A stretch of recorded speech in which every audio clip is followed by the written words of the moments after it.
Hi everyone. So staying on this theme of the Company Directors Disqualification Act 1986, this is trap number 8, which deals with running a company behind the scenes. Some directors believe that they can still run a company despite being subject to a director's disqualification order, normally by appointing other directors in their place whilst controlling the company in the background.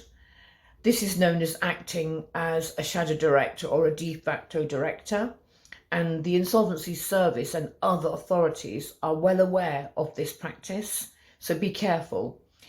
These disqualified directors fail to realise that being in breach of a director's disqualification order is a serious offence.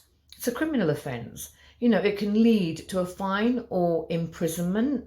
It can also lead to personally being responsible for the debts of the company going forward, or at least incurred during the period whilst that person acted as a shadow director.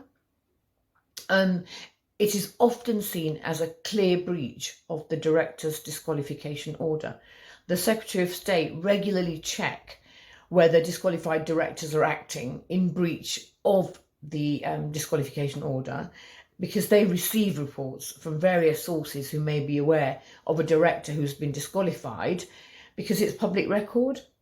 It's available, to have a look at on public records. Rather than risk these severe sanctions, take advice immediately on your options and seek the leave of the court so you can remain as a director despite the disqualification order.